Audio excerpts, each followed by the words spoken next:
Good morning. It's a beautiful, cooler than usual morning. It's a lovely summer day.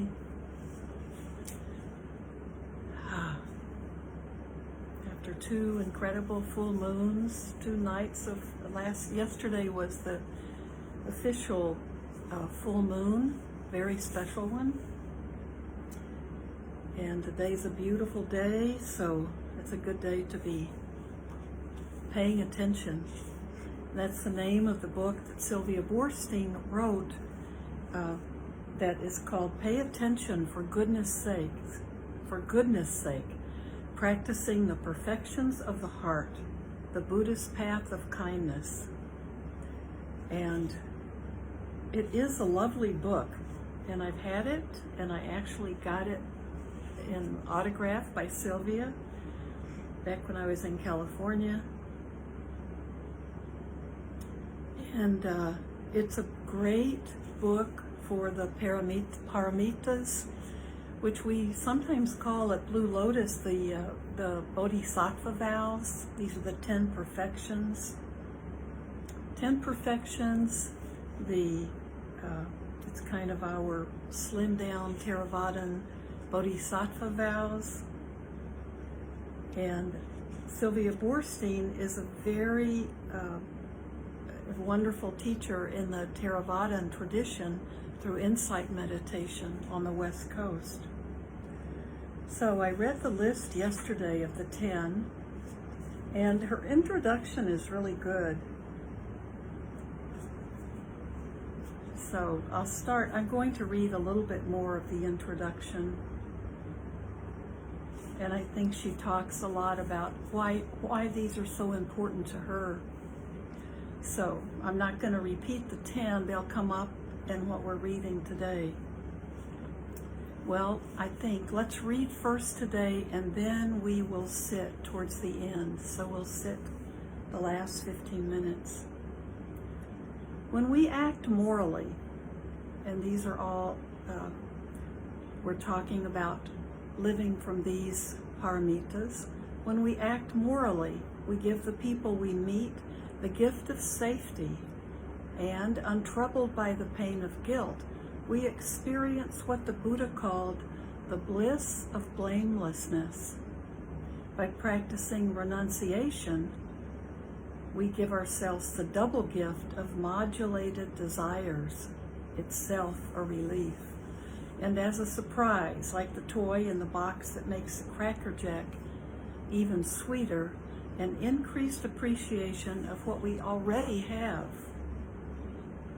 Think of successful renunciates in 12-step programs, people who have given up a way of life that didn't work well for them, inspiring people newly contemplating a different life in the same way that the sight of a monk free of suffering inspired the Buddha to become a renunciate and then offer his life of teaching as a gift to others. Imagine how our lives might be if everyone had even a bit more of the wisdom that comes from seeing clearly. Suppose people everywhere simultaneously stopped what they were doing and paid attention for only as long as it took to recognize their shared humanity. Surely the heartbreak of the world's pain, visible to all, would convert everyone to kindness. What a gift that would be. And think for a moment about how easy it is to feel other people's energy levels. I imagine we are all mood antennas.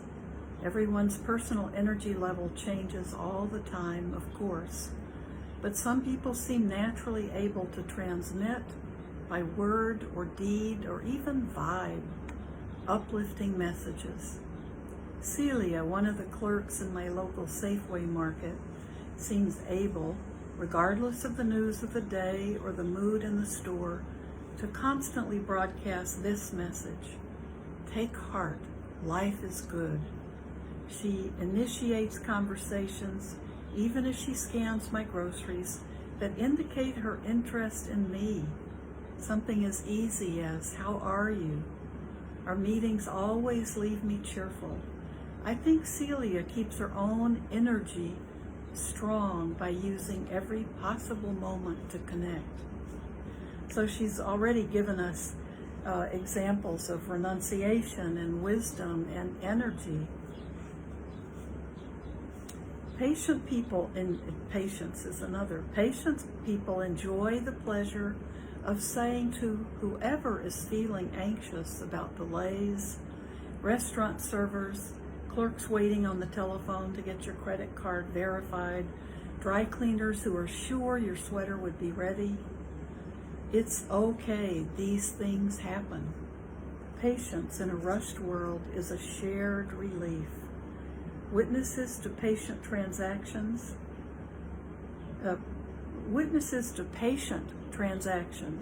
as well as participants, all get to calm down.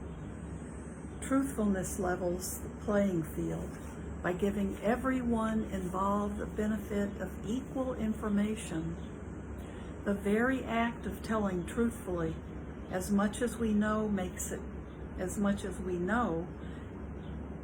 clear that we feel safe and establishes us as a friend. I think of friendships as relationships without guile, in which people give each other the gift of intimacy. Loving kindness depends on forgiveness. It definitely works reciprocally.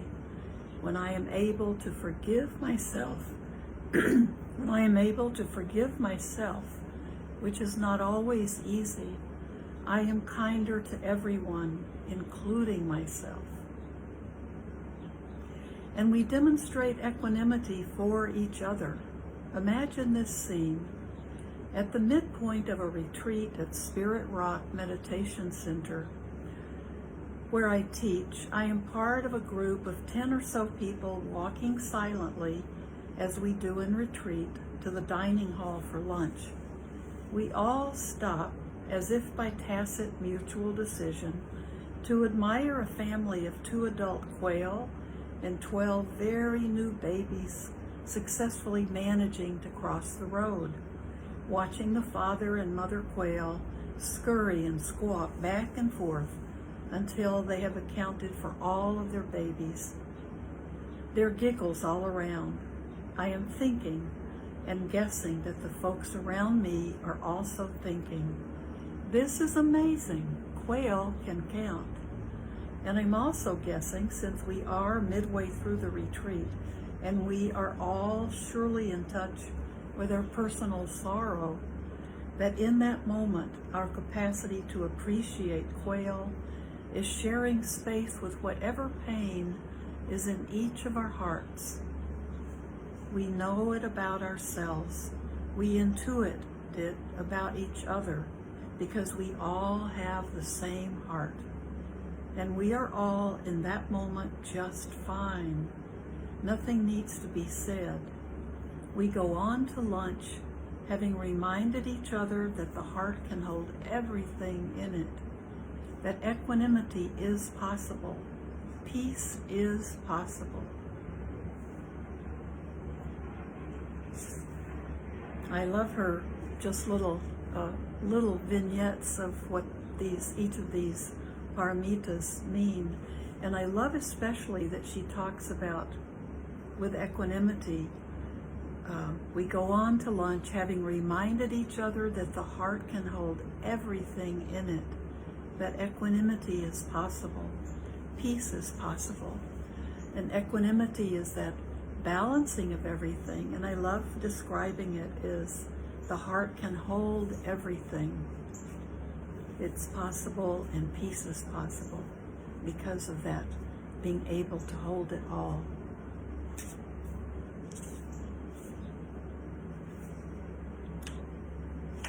I want to read a little bit more. Contemporary practice. Accounts of the Buddha's life, said to have been told by generations of disciples before they were written down and codified as scripture, often begin with the words, "Thus I have heard," which carry the sense of oral tradition into the present, The teacher to student, elder to novice tone of the narratives invites us into a centuries-old community of storytellers who made the Buddha's practice their own practice. We are in the line of people who heard the story. The sermon, called Setting into Motion the Wheel of Truth, is the account of the Buddha's first formal teaching after he declared his enlightenment, his experience of deeply understanding both the cause of and remedy for suffering. It includes, before the Buddha's statement of the Four Noble Truths, as a summary of his insight, the fact that he gave this teaching to 5 monks he met walking near Benares. The story told about that encounter describes how the 5 monks, recognizing the Buddha from afar as the person who had formerly done ascetic practice with them, and said disparaging things to each other about him. As one account has it, they agreed among themselves, "Here comes the monk Gotama, who became self-indulgent, gave up the struggle, and resorted to luxury," and only reluctantly agreed to listen to him. That same account describes how at the end of the Buddha's teaching, as one after another of the monks understood the truth of what he had said, the news traveled right up to the Brahma world. This 10,000-fold world element shook and quaked and trembled, while a great measureless light, surpassing the splendor of the gods, appeared in the world.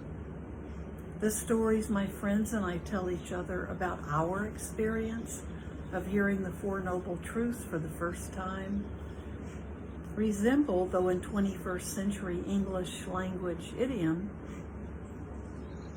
the account of what happened in Benares. My view that I was stuck with my worrying, fearful, often sorrowful mind, the victim of whatever events my life had in store for me, shook and quaked at the news that a liberated mind, a mind at ease and wisdom and filled with compassion, was a possibility, long before I had any confidence that I would be able to see clearly. It was thrilling just to know that it was possible for human beings, like the Buddha, who was a human being, to become, through practice, free of suffering. When I teach the Four Noble Truths, I say them this way. Number 1, life is challenging for everyone. Our physical bodies, our relationships, all of our life circumstances are fragile and subject to change. We are always accommodating. Truth number 2, the cause of suffering is the mind's struggle in response to challenge. Number 3, the end of suffering, a non-struggling, peaceful mind, is a possibility.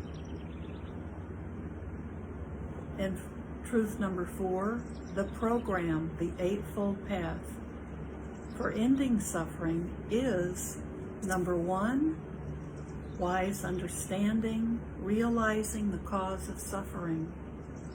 Number 2, wise intention, motivation, inspired by understanding to end suffering. 3, wise speech, speaking in a way that cultivates clarity. Number 4, wise action, behaving in ways that maintain clarity. Number 5, wise livelihood, supporting oneself in a wholesome way. Number 6, wise effort, cultivating skillful, peaceful mind habits. 7, wise concentration, cultivating a steady, focused, ease-filled mind. And 8, wise mindfulness, cultivating alert, balanced attention. So number 8, wise mindfulness, cultivating alert, balanced attention. Each time I teach the Four Noble Truths, I re-inspire myself. They make so much sense. Every step of the practice path is an ordinary, everyday activity of human beings. I say, look what a feedback loop this is. It's a never-ending, self-supporting system. Any piece of it builds all the other parts of it. The more we understand the causes of suffering, the greater our intention, the wiser and more compassionate our behavior, the clearer our minds, the deeper our understanding of suffering, the stronger our intention, over and over and on and on. I especially like to teach the steps in this 1 through 8 progression because I always want to pause and emphasize wise mindfulness. That's because she's putting it at the end, even after wise concentration.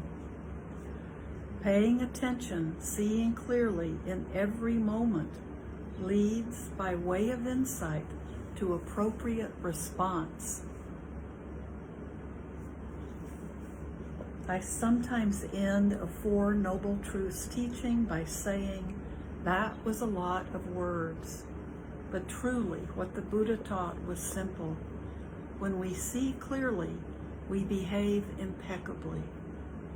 If I want to be sure that I've made the point that acting wisely and compassionately is the inevitable, passionate imperative of the heart that comes from realizing the depth of suffering in the world, that we pay attention for goodness sake, I say it this way. When we see clearly, we behave impeccably out of love, on respect of all beings.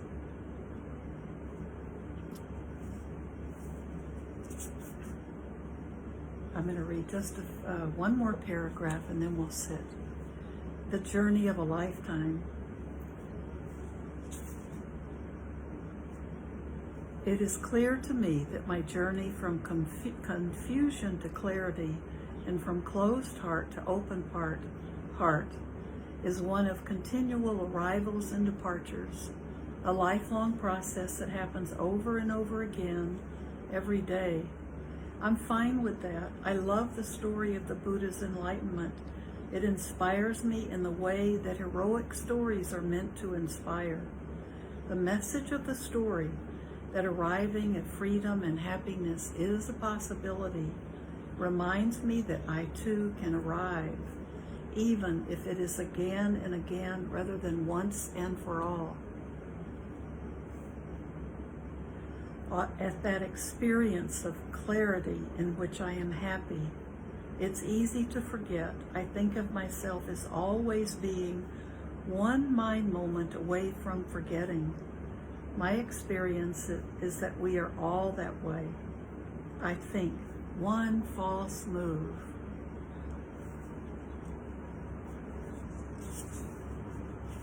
So beautiful writing. And she goes on in her introduction, introducing us to the paramitas.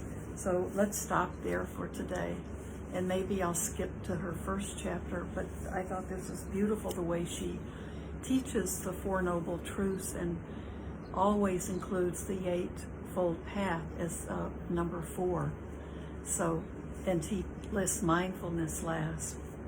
And we know from reading Vimala, who was an enlightened being, that constant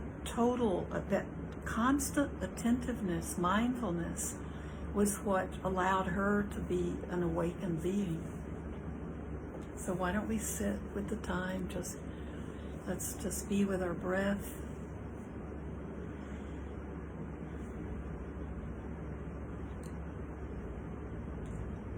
It's good to see everybody. And now together we can sit for maybe 5 minutes, or maybe longer than that, maybe 10 minutes. So let your posture support you, lift you up, and then relax the body around your Let your spine be doing the supporting and lifting, and then relax your body. Roll your shoulders back. Take 2 deep breaths.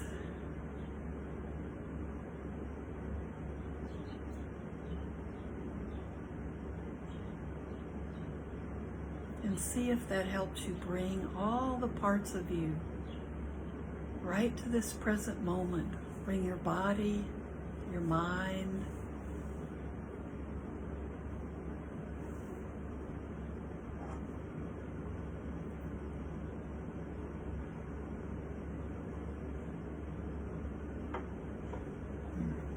my voice gets hoarse. I think there must be allergies going on outside.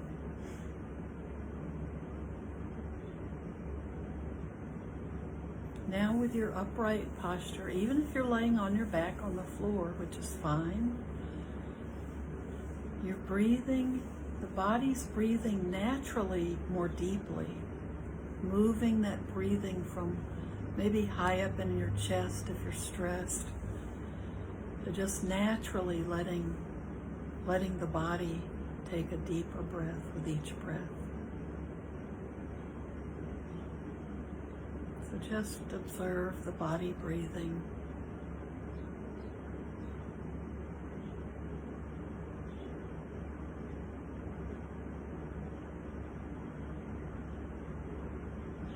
With each breath in and each breath out, breathe in gratitude and breathe out gratitude. We're alive.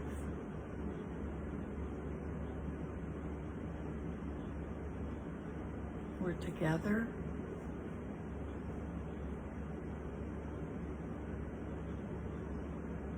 We've discovered the truth of these teachings of the Buddha, taking what can help us,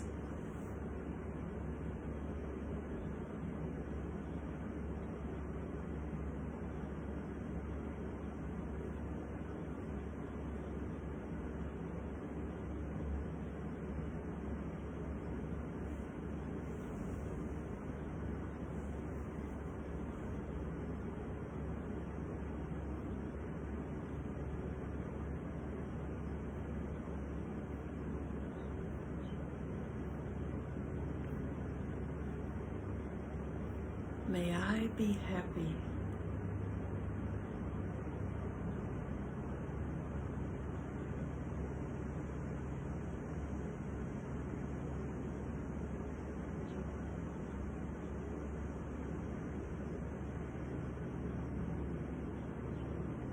May I feel safe. May I be contented.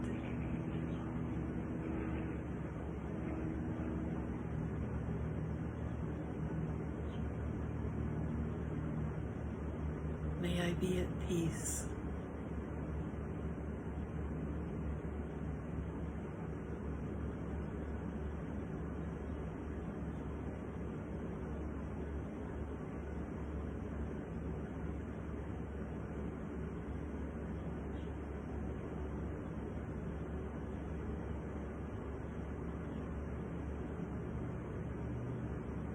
May my loved ones be happy. May they feel safe.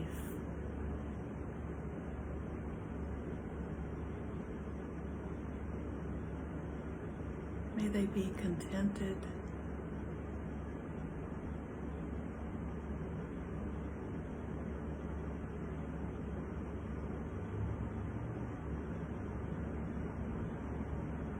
And may they all be at peace.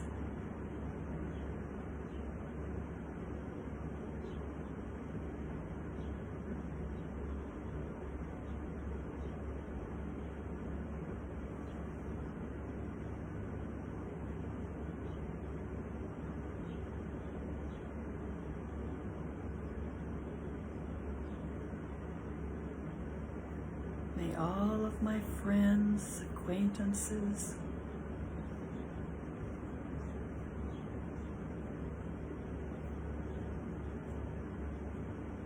be happy, feel safe.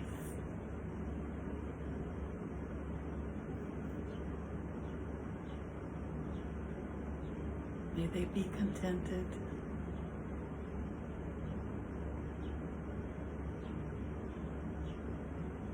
May they be at peace.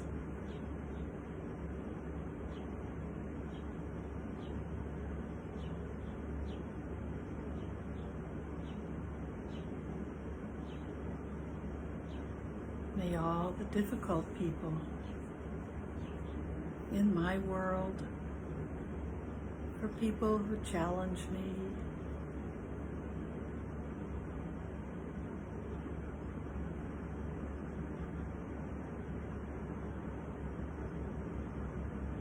frustrate me,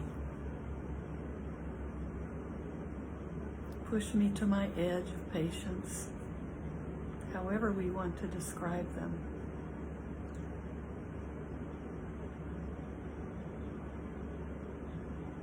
May we see them as just other human beings, just like us, with their own personalities, their own qualities. May my difficult person or people be happy. May they feel safe. May they be contented.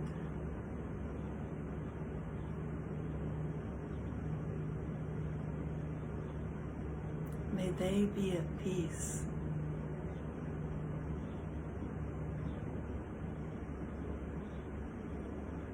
And may I find peace from complaining about my difficult people, from judging them, from criticizing them.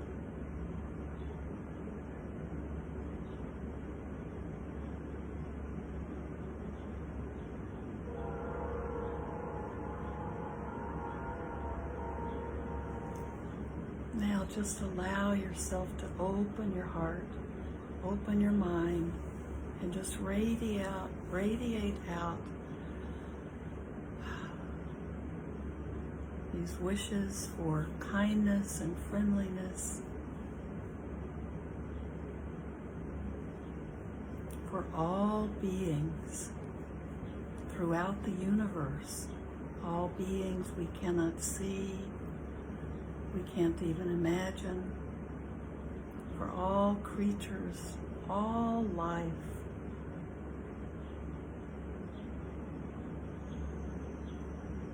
All beings waiting to be born, all beings dying, all beings everywhere. May they be free from suffering and its causes, free from fear and worry and anxiety, free from hunger and thirst,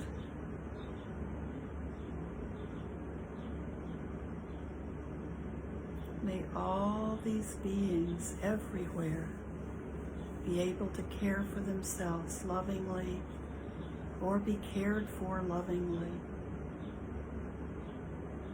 And may all beings throughout the universes know peace.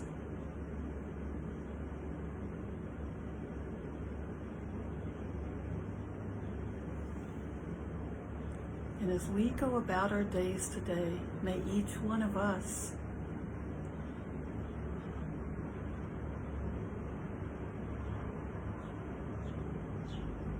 be aware and mindful of everything we do and say and think, not only for our own benefit, but for the benefit of all other beings. Be a refuge for yourself, and that creates refuge for others. Thank you.